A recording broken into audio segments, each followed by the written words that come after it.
Good morning, everyone. Firstly, thank you to Uncle Wally and to Bronwyn Parry for those opening remarks. My name is Dan Santos. I'm based here at the Australian National University at the Centre for the Public Awareness of Science. I'm one of the organisers of this year's conference, so you've been receiving emails from me. But I have the pleasure of introducing our opening keynote for this morning. But before that, I thought I'd just sort of briefly reflect on this year's theme and sort of how we came to it. So last year, one of the themes at last year's AUS STS conference that emerged prominently, at least for me, was the sort of importance of place. And so this year's organizing committee, which is comprised of both ECRs here at the ANU, but also at Top End STS and Charles Darwin University, we wanted to sort of continue these conversations.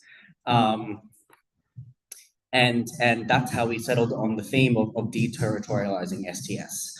And we thought that that theme could sort of encompass multiple ways of sort of approaching it. One could be thinking about the sort of place of STS in the disciplinary landscape, but also thinking about place, how place matters to sort of knowledge production and how we conduct our own research as scholars, and always thinking about the role of power in both of those sorts of dynamics. And so we thought, as the organized committee, who better to be the opening keynote speaker of this year's conference than Professorial Research Fellow Helen Verran, who's based at Charles Darwin University. Her work has not only enriched our understandings of the role and place of STS in broader sort of academic landscapes, but has also grappled with and negotiated across multiple epistemic cultures and communities, and always encouraged us to think about the role of power in those dynamics. And on that note, we also wanted to sort of make the conference touch on those themes more broadly. So that's why we have the sort of decolonial activities this afternoon, and that's why we have the Making and Doing sessions after that. And alongside those other things I mentioned about Helen, she's also not only been so prominently renowned at the international level, but she's also been keenly involved here at AUS STS, both in its sort of early days and early years, but also you'll see at this year's conference, she's been such a keen presence in many of the activities that we'll have throughout. So I know we're running a bit late. And thank you to the people online, and sorry for the delay, but I will now pass it over to Professor Helen Verran for the opening keynote.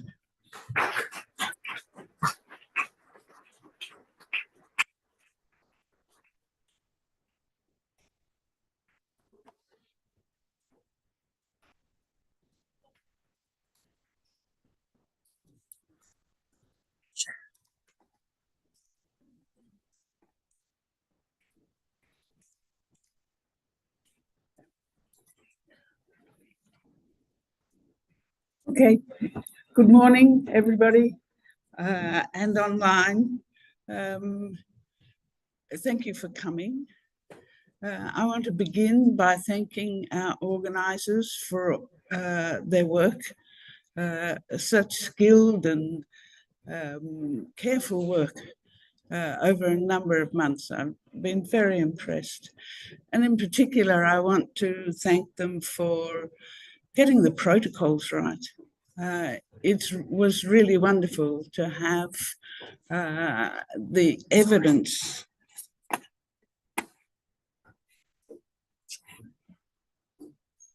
Okay, what's happening? The switch of the screen. Okay. I'm sorry. Well, while Dan does his usual, thank you, Dan. I don't know what's happening. I'll just continue talking. So it really was wonderful to have Uncle Wally perform an alternative, I would say, politico-epistemic regime, an alternative politico-epistemic regime of governance of this nation, the Ngunnawal nation, and one that speaks to the state, the Australian Capital Territory of the state, no less. So thank you all to the organising committee for allowing us to be graced by the spirits of the land. And it warms my heart, as you will see or see later. In a way, this is one of the things I have hoped to achieve, that Indigenous epistemics and politics, which are one and the same thing, become legible and have an audience in the academy. And so today was really a wonderful gift for me. So thank you for doing the protocol work, Dan, and to all the members of the committee. Okay, so I'm going to begin by actually, I took advice from Celia on this, to begin by asking, well, what is it, this thing, science and technology studies? And I noticed our previous speaker seemed to be completely sure what it was. I'm not so sure. But the title of this slide is "What exactly is Science and Technology Studies?" I've taken that from the introduction to the very recently published STS, no, what's it called? Elgar Encyclopedia of Science and Technology Studies. And so I decided, okay, this was published about a week ago. So this is literally hot off the press. And Ulrike Feld and Alan Unwin are senior STS European figures.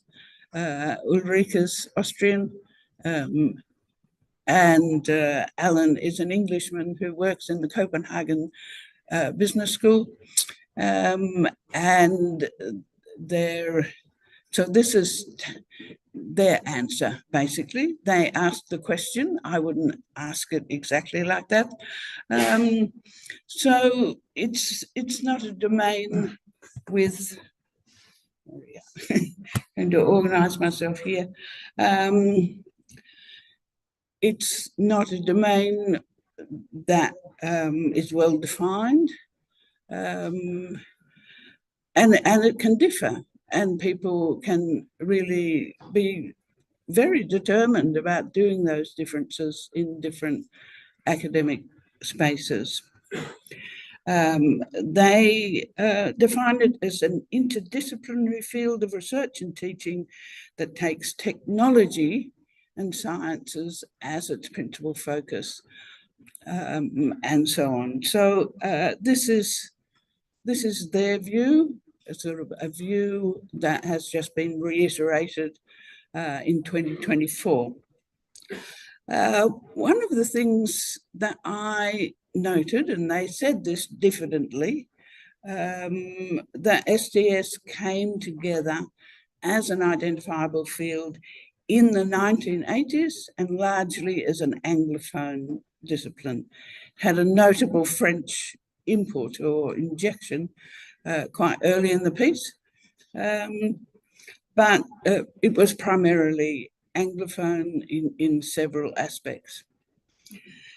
So that's their answer. I'm going to spend a little time from here going on to ask about STS in Australia, and I'll go back to the 1980s.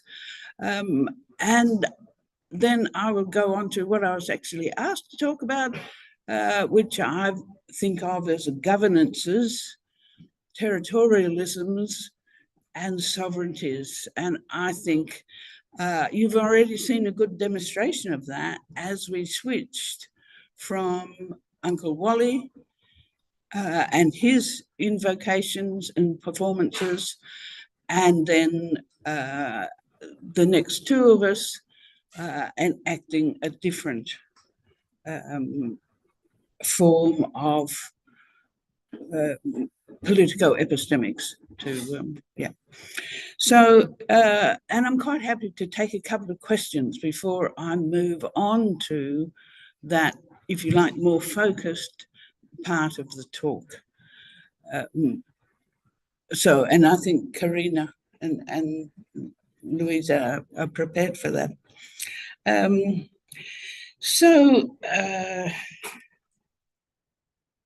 Okay, just a bit of information from the encyclopedia. There were 62 articles, 27 of them were co-authored. They were mostly single author papers, mostly British STS, but a large number from Europe, a lesser number from North America. I was surprised about that. And then the rest of us coming up with single digits. Just what is STS? Well, one way of answering it is to say, well, where is STS? And this map, in a way, answers that. Okay, so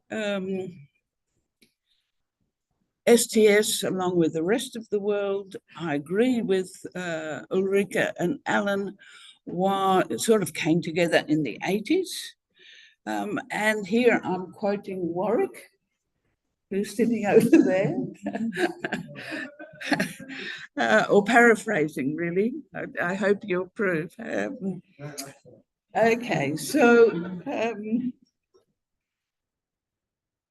Warwick wrote, and I think you wrote this around 2018, yep.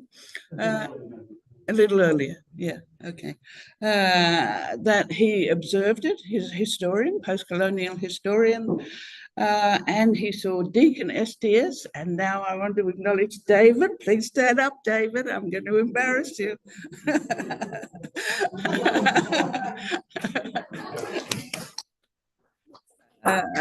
And our colleague, Wade Chambers,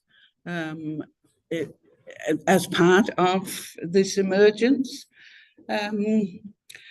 And Warwick, speaking from the outside, sees it as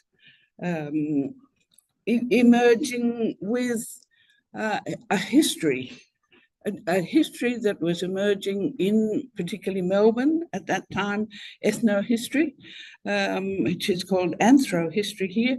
And this was Greg Denning and Patrick Wolfe, now sadly dead, who was inventing white settler studies at the same time, and Dipesh Chakrabarti. These were all of Deakin or Melbourne University.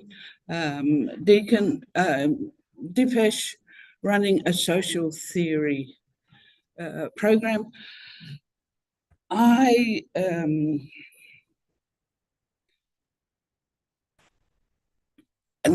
think that's what I think Warwick's correct in that, and I think what they did, what those historians did, ethnohistorians, post-colonial historians, particularly Warwick with his focus on science, they created an audience that could hear us. We would have not had a chance to be heard, I don't think.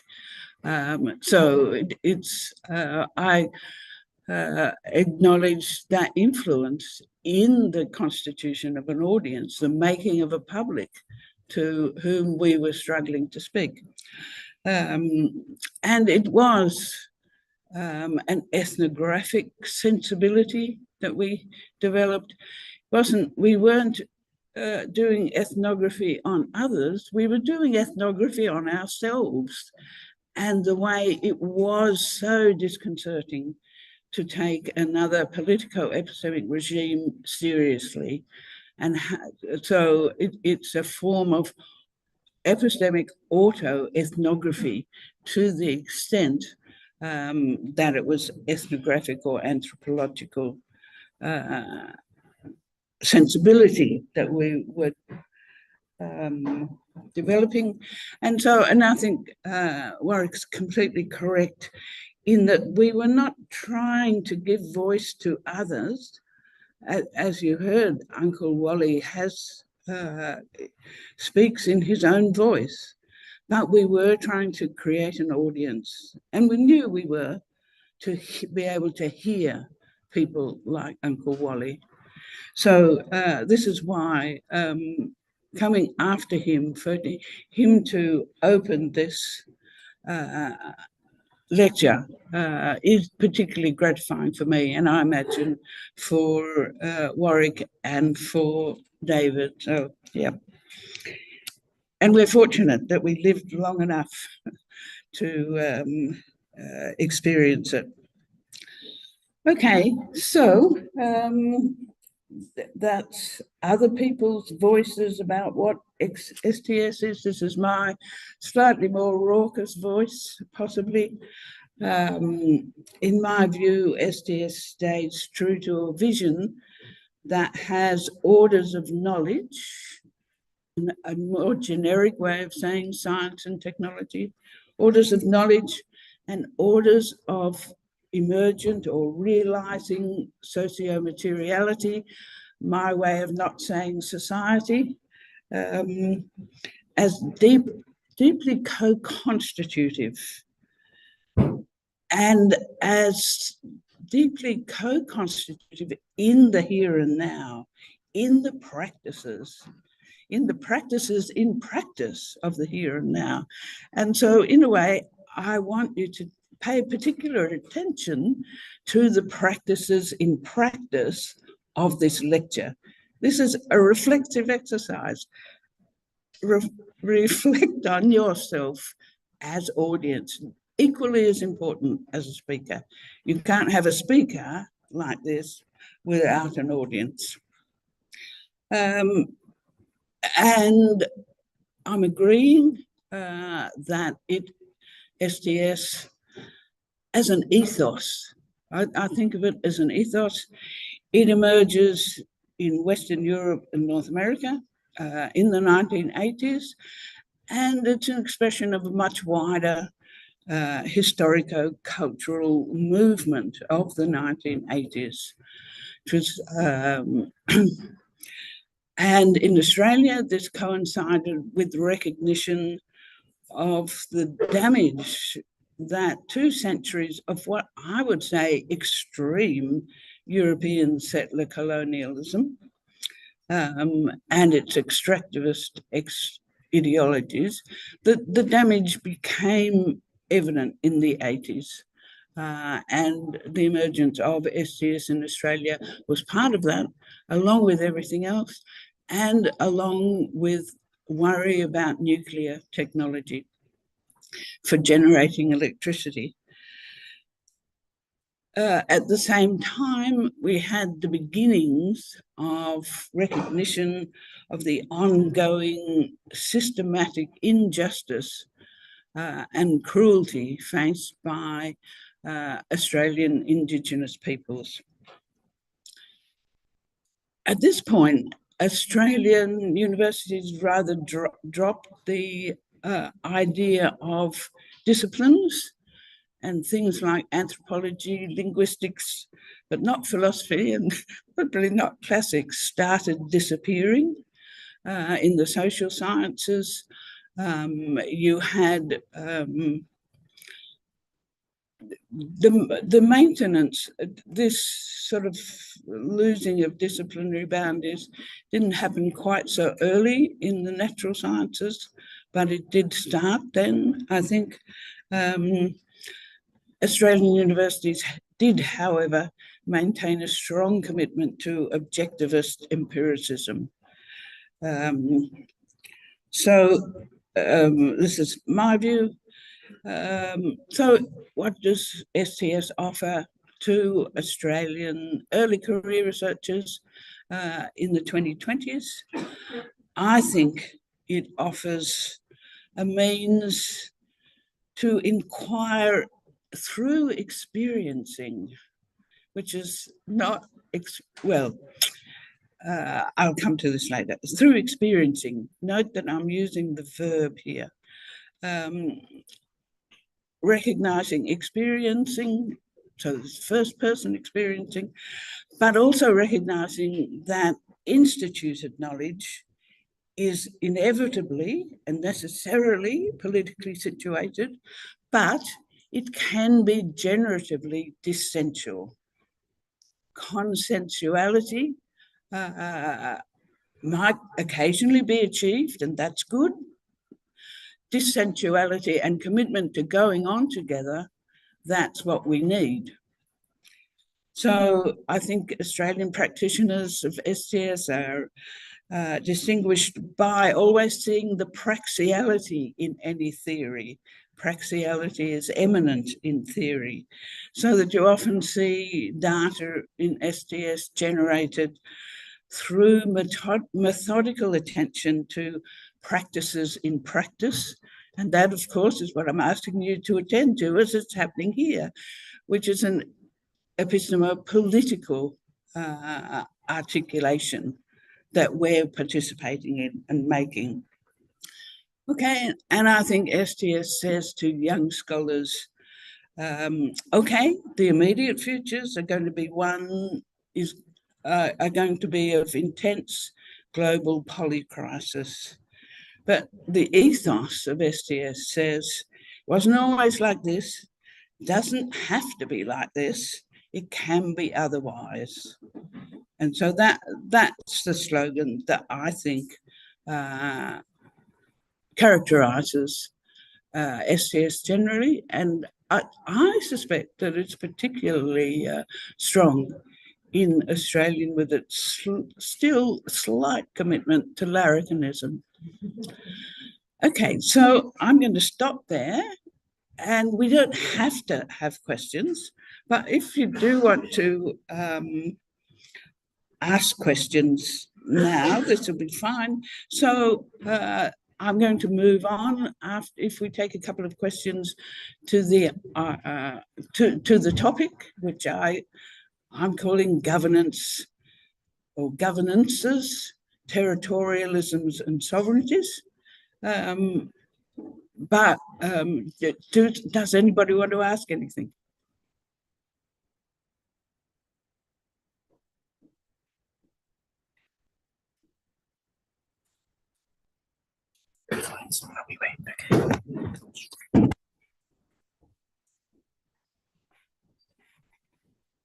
Good morning.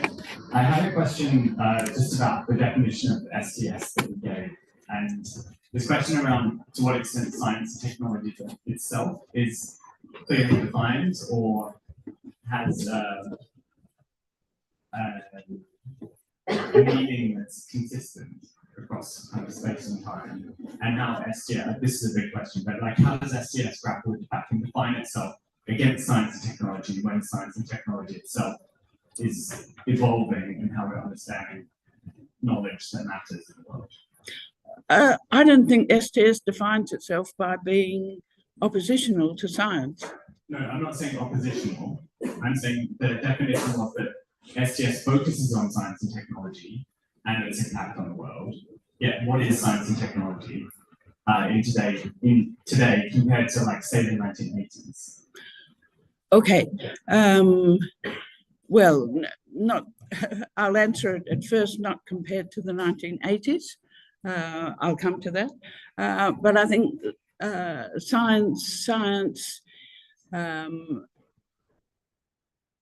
I think this is still true. Science as such is still characterized either by an objectivist empiricism, and that is certain commitments, or a constructivist empiricism, which slightly diverted. And so this is that's where relativism and all those problems come in. So we're just going to run that together.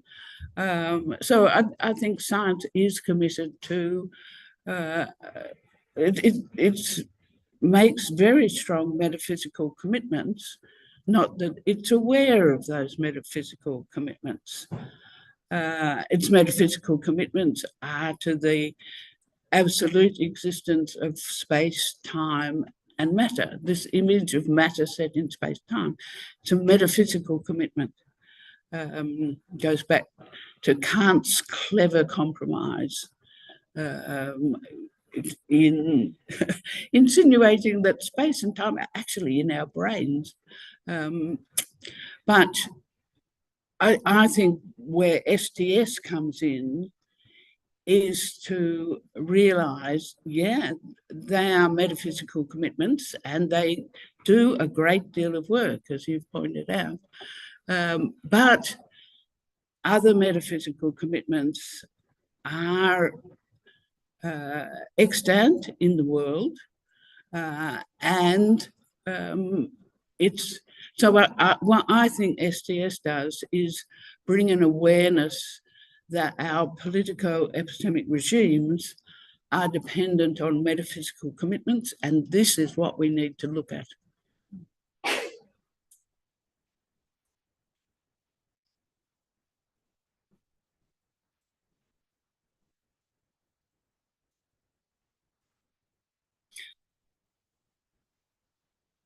Okay, should we just go on? Yeah, I'd like to. Okay. This is from Rifki, who's a journalist from Indonesia. Asking, I have a question about STS, its definition and implementation.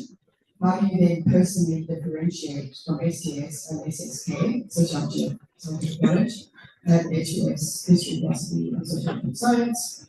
Is it simply due to the difference of focal points among the three? Okay, thanks for the question. And this goes back to this so-called coming together of STS. I think STS, SSK is sociology of scientific knowledge, which is very close cousin of history of science and a history of technology. They are both constructivist empiricism, and that's a very well accepted analytic frame that is explicit, or should be, it's often not, explicit about its metaphysical commitments to space, time and matter. Whereas I think STS is wider. STS can include, of course, objectivist empiricism, empiricist studies. It's largely constituted by constructivist empiricism, empiricist studies, but it's more than this. And I think if we push Bruno Latour beyond the limits he was prepared to go, and that's another story, we can develop an STS that, in a way, is committed to this generative dissensus concerning metaphysical commitments and the roles they play in epistemic work. Okay, so we might leave it with those two questions. Oops, I seem to have lost control of the slides. I want to go back. Yeah. Okay, so going back to 1980s Australia. The big news, I think, and this is a real nerdy view about what the big news was, that land title went ontologically multiple. In other words, the core technology of colonial governance began to unravel, and it began to unravel at the hands of a group of men and women who lived on the island of Mer. And so in the photo you can see James Rice, James Rice, who's a landowner on the island of Muir, the barrister, Brian Kean Cohen, Eddie Marbo and David Passy, and they're standing outside the Queensland Supreme Court in 1989.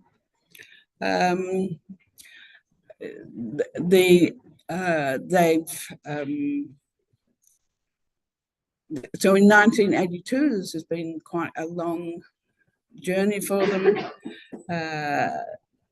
A group of 33 islanders brought a court case, and over 7 years, basically, they stood up and they performed their titles to land. They told of them, they danced them, they showed images of them, and they established a set of they established the existence of a set of regular practices that amounted to a form of land title, a different form of land title that worked through an epistemo-political regime with different metaphysical commitments. So I think it's very interesting that this comes from the very different than many Aboriginal Australian polities, one that comes through Papua New Guinea, and so there are at least 3 quite different land title regimes in Australia. But the point about the Miriam people establishing or getting the court to recognise theirs was that if the law of Australia can recognise one other regime of land governance, it can accept another. And so metaphysically, the much harder, or epistemically, the much harder for Europeans to get their head around regime of land ownership and governance in mainland Australia was opened the way by this translating regime, if you like. So in recognising the form of another land title regime, the court basically recognised the existence of another nation. And so in what follows, I want to argue that we make a mistake if we confuse the notion of nation with the notion of state. States are a fairly modern form of epistemic political governance, and so a fairly modern form of territorialism and sovereignty arising in Europe. And that generates states. Nations are something different. And the lazy assumption that Australia is a nation this is not quite gone, but it will be gone. Australia is many nations, and we had a representative from one of those nations here with us this morning. First Nations doesn't mean that they were something in the past and now they're something different. They were and they are still nations, nations that are setting about the very difficult task of reinventing their institutions we think of colonialism as violent and what it's most violent towards is institutions. It was the institutions on Mer that stood up and spoke for themselves as the institution of land title. So after the 1980s, we had two ontologically quite distinct forms of land title. It would take a few more years for us to get three ontologically distinct types of land title. They're not recognised as different. We have native title and so on. So, but if you take this idea of politics and epistemics as one together, we have an ontologically triple regimes of land ownership in Australia today. And so what this does is seriously challenge, or what this does for us as scholars, seriously challenge the notion of knowledge and the notion of knowledge that's embedded in the empiricisms. Really needs to be reimagined. We need to, if you like, re-experience and see what empiricism looks like after that. So this is another form of land title. This is an image that was painted by a cousin, I think, of one of the Mabo plaintiffs.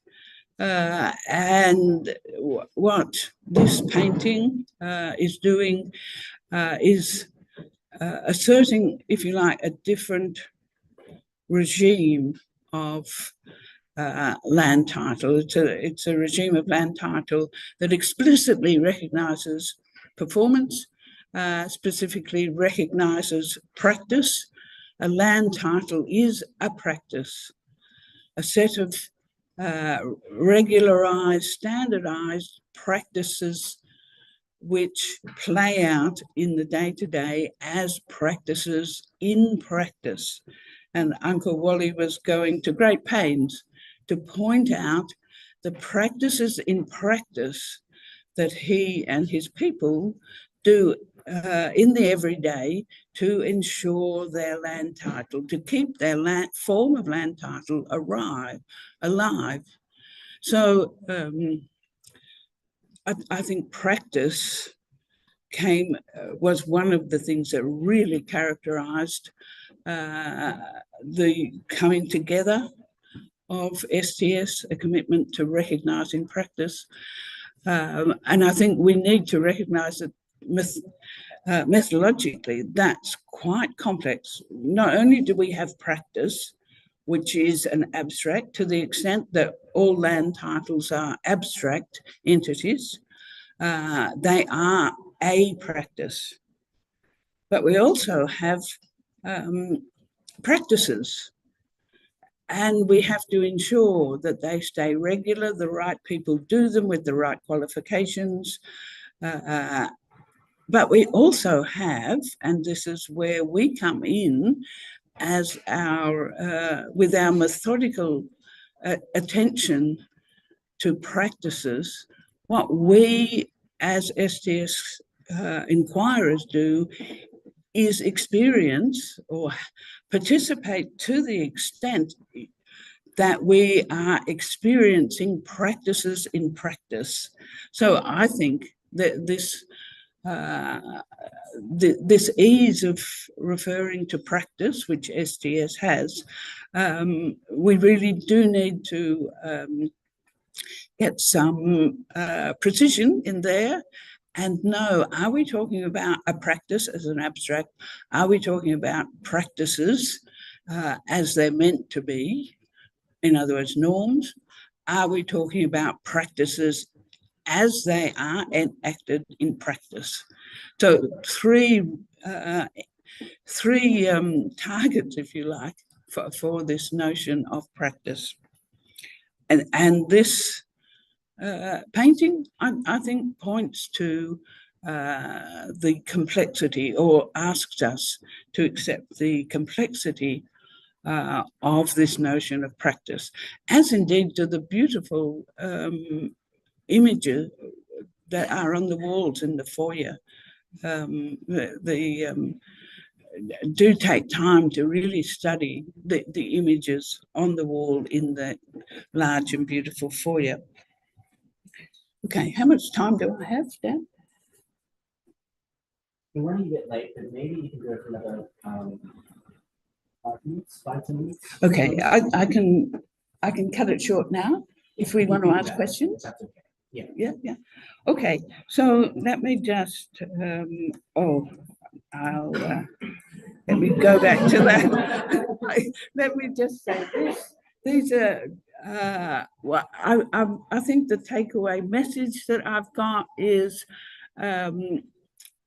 this. Well, really, it was a very early focus for STS in Australia, and I think this is where the Deakin program comes in again.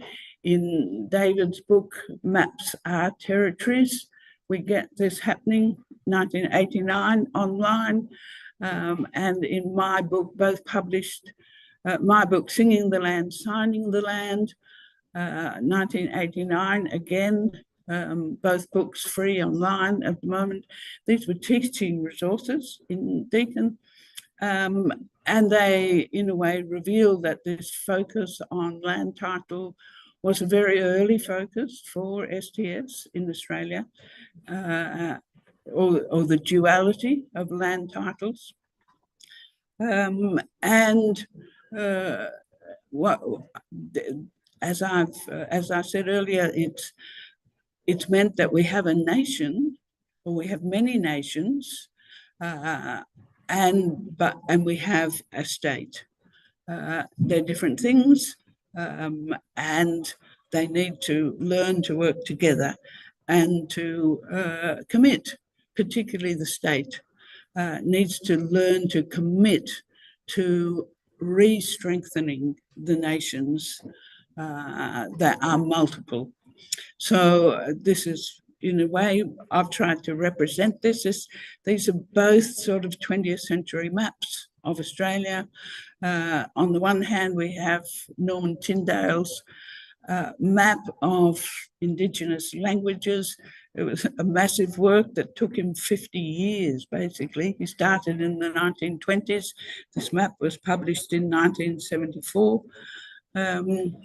And the other map is a map at Federation, when the state emerged as partially autonomous from Britain. One thing I forgot to say was that there was one thing that really enabled the recognition of the other form of land title was that a few years before, the British had enacted the Australia Act, which severed the relation between Australian law practice and British law practice. If that Australia Act had not been in place, we would not have had that recognition of the ontological multiplicity of land title. And of course, there's still a way to go before those relations are severed, and many Australians are not committed to severing them. This is a map of the jurisdictions, political jurisdictions in 1901, of which there was the open question of should New Zealand be another state. At that point, Papua New Guinea, you can just see the yellow right at the north. Papua New Guinea was ruled by Britain in the south. Germany in the north. After the Second World War, it was assumed that Papua New Guinea would also be a state. Neither of those eventuated for political reasons, of course. So I just want to say STS did have a part, I think, in allowing the ongoing recognition of the multiplicity of land titles in Australia. And I hope that in the future, Australian STS people continue, and there's every sign that this learning to work with multiversality rather than universality, which I think STS is primed for, is what we would do. So let me end there, but I've just got one more slide. And it's in a way to ask you to do your homework. You know, once a teacher, you never stop being a teacher. So what practices, in practice, have you, as a member of the audience, seen, heard, felt? Sorry, I haven't got that slide here. I'm going to have to look at it, and I'm not allowed to move. Okay. Anyway, these are your homework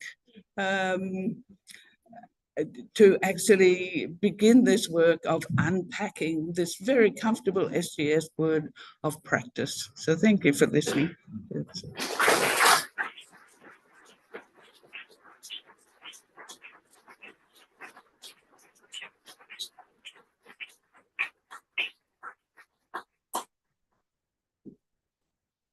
I know we're running a little bit late, but we might have a question or two to wrap things up.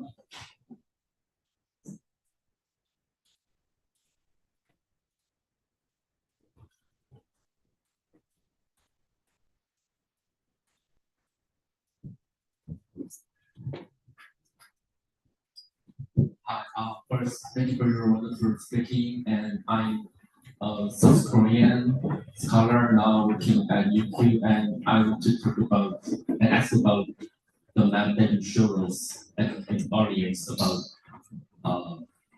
the nationality of contributor to STS groups, and that made me feel like, oh, it's still very Western discipline, and maybe that's because the encyclopedia was written in English, or it can be related to some historical background of this period. So, and what I thought,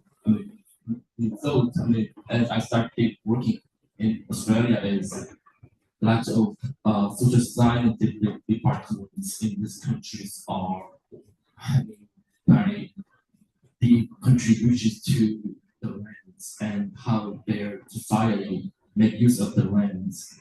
And STS is one of that kind of social science, and science in that field is also kind of things interpreted as colonial weapon to advantage from the First Nations lands. So in that way, I was thinking maybe Western society and Western intellectuals in general, sorry for my generalization, but they have some ironic advantages from their history and the history that they developed from science, in the sense that it's the true thing, and they just take some of the advantages of having a little dark history of colonialization. So it's kind of history irony for me.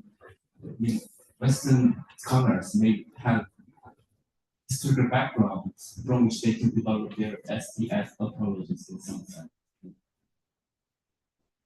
And I'm a big fan of that ontologies and that critical approach to science, but I'm wondering how we interpret the Western dominations of this field and its relation to the Western history of science and colonialization. Yeah, thank you for your question. Actually, Korea is a very interesting situation, because Korea is probably a single nation, but it's two states. So it's multiversal in a different way, that the ontological regimes in Korea are, yeah. So it's, but this is not what your question was about. I'm not sure I'm qualified to answer your question. I suspect that Uncle Wally might be better qualified to tell you about how he understands practices and their expressions of the intentions of the spirit ancestors, because that's what the institutions of Aboriginal Australian polities are committed to. The spiritual ancestors, in their acts, this is what I've been taught, the spiritual ancestors in their intentional acts made the worlds. And what Uncle Wally and his people do is reenact those intentions of the spiritual ancestors. History of science, well, the way in which science and technologies that arise in the workings of science, what they enact is the commitments of institutions understood as established by the intentions of persons, persons who gather together as corporations and create institutions in which knowledge and politics are done, including the ownership of land. The intentions of the spirits are not taken into account in Western modes of institutionalization, and hence of things like land title. Does that help? In the interest of time, I think we'll wrap it up now, but thank you all for your engagement, and thank you to Professorial Fellow for this.